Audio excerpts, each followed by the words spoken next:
Hello, future viewers. Welcome back. Ooh, things are ramping up a little bit in Shadowgate. First of all, we've already established that going to the left is not good here. Also, we have plenty of torches, so we don't need to get any more right now. Also, we're going to avoid the gargoyles for now. Well. This game, they think they know what I'm gonna do, huh? Well, I'll show them they're wrong. I'm gonna jump across to that stairway over there.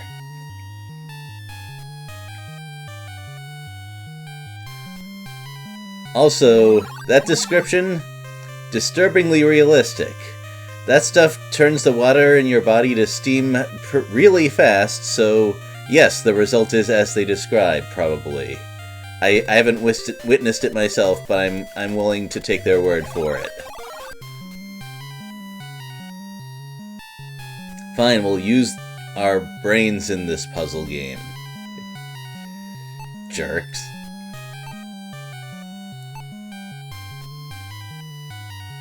Now, the reason that this particular obstacle is here is more or less to make sure that we've read the clue for a later puzzle, which is right there.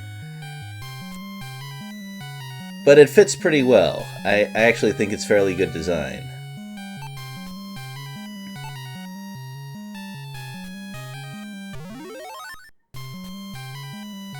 I also like that the spells in this game are for very specific purposes. I think that's, well, moving on.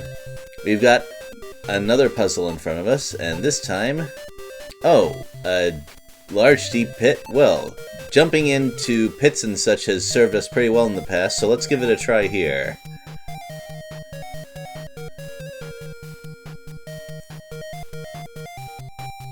Okay, that's not quite the death that I expected to happen, but we'll go with it.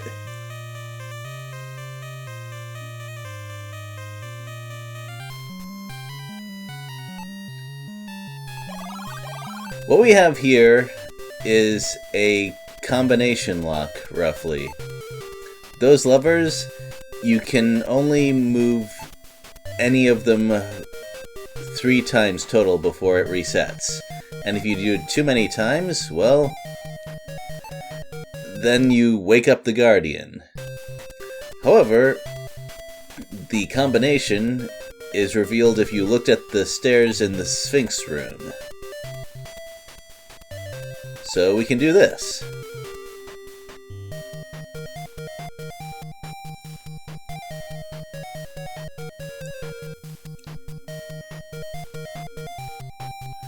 This is where the item descriptions start to get verbose, so bear with me.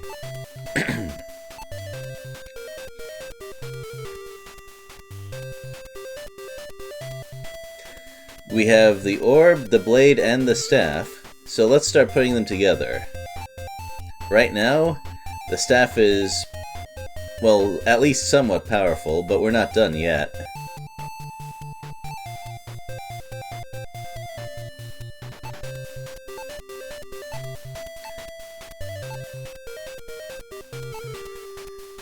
Trying to use the orb on the staff doesn't work because the blade is a connector piece.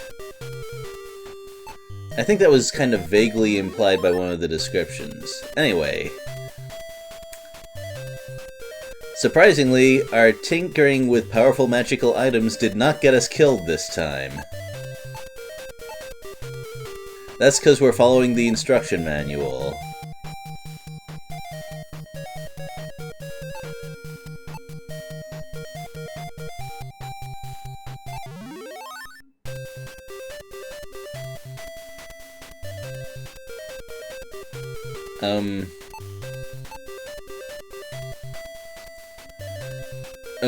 Okay, but will the staff listen to us? Do we have to feed it now? Because usually artifacts of that power, if they eat something, they eat something you don't want to lose. Oh well, we'll not take that too literally. We'll just assume it's really powerful and we'll be fine. Also, let's sneak by these gargoyles. Right, there's no wind. That stealth spell only seems to work in windy places. So instead, we'll use a magical flashbang.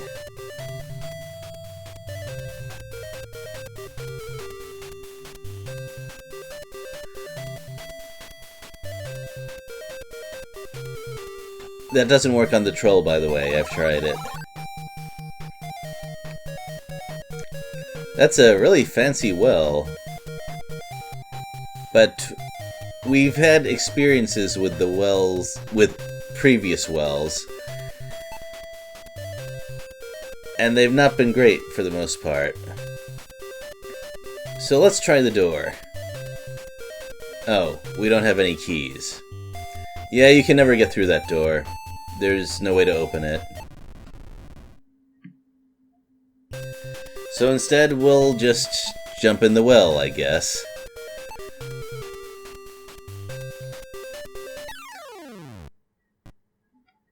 Yeah, that's more or less what I thought would happen. That's what happened with the last well, too, but there was no bucket for that one, so what next? There was a clue, though, which we kind of discussed before. We have the well coin.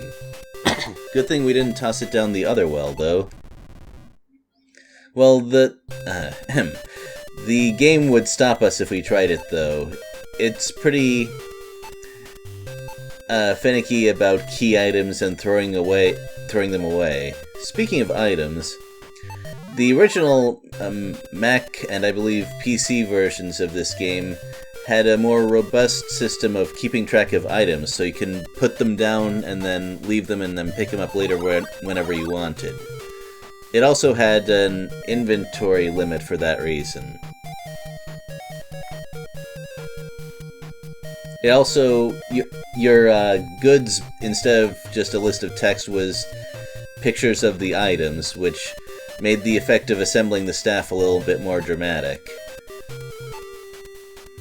And even though there's no shark in this water, and even though it said the river Styx was calm, trying to swim leads to this. There's always something. There's always something.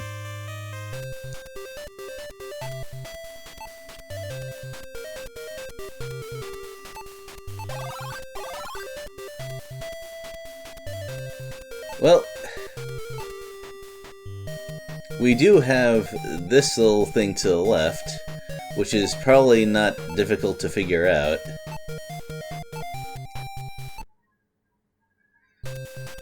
Since I've been dying frequently, I'm burning through torches a little bit faster than usual, which, considering the number I have left, should tell you just how generous this game is with torch time.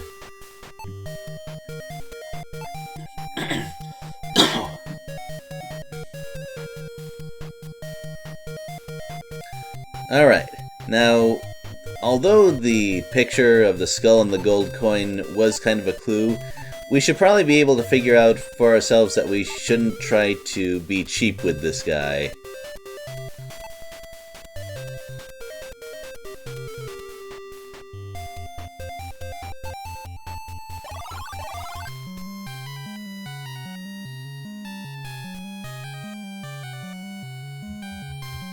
Well, this is the room where we have to kind of remember what the instructions were. It mentioned that the horn was an important part of getting through this sort of thing, so let's try it out here as soon as I can find it.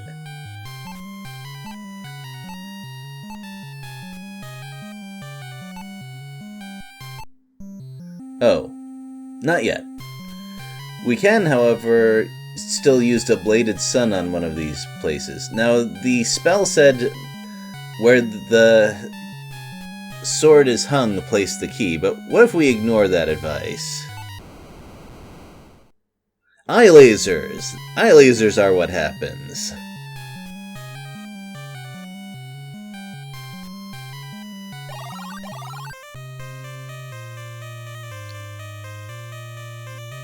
Fine.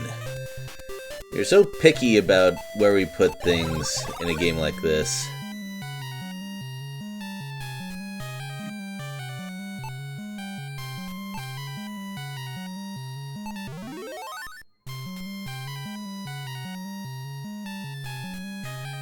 And we still can't open the door. So now we can use the final piece of this particular puzzle.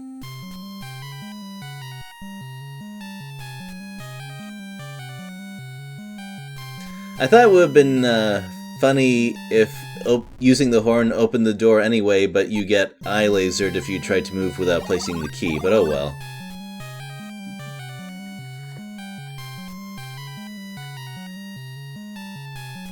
This cavern is so big, in fact, that it has indoor weather.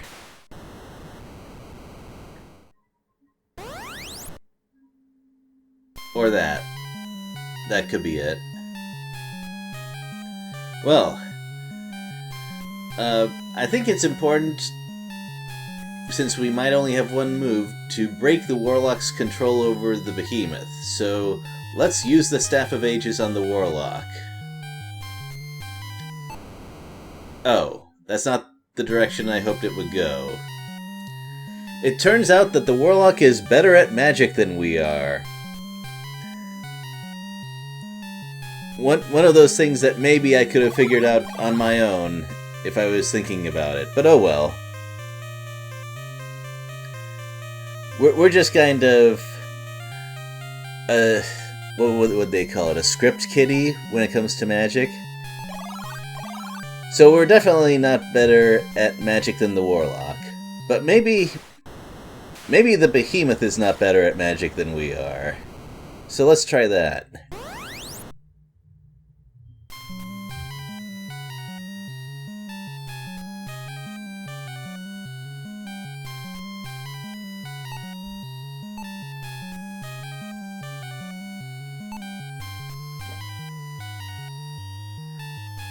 I feel like I'm missing out at some backstory, but we're not going to worry about that.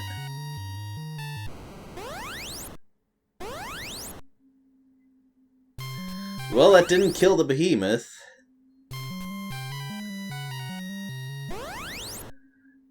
But I guess it was good enough.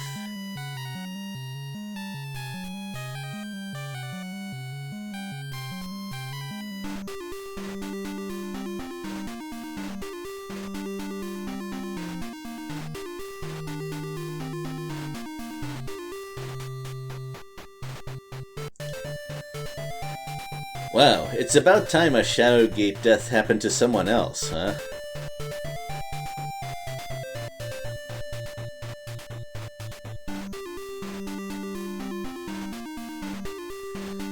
Legendary Staff of Ages, now a walking stick. Also, who left and told everyone about this? Oh well, little details.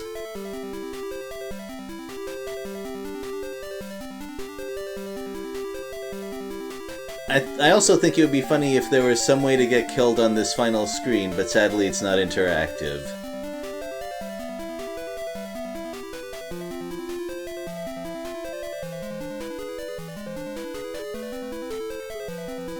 Oh yeah, you can't click through this part, it just stays up there for a while.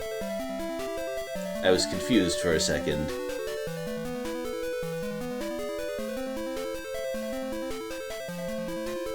You know, it feels kind of weird to be given a person as a quest reward.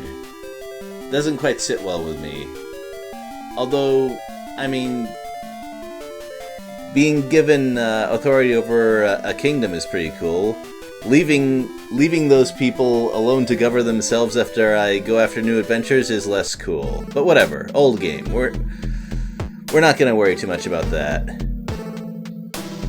We're done with Shadowgate. It was pretty fun. But as we get closer to Halloween, we will switch to a more directly horror-themed game, The Uninvited. I hope to see you for that game as well. Later, everybody.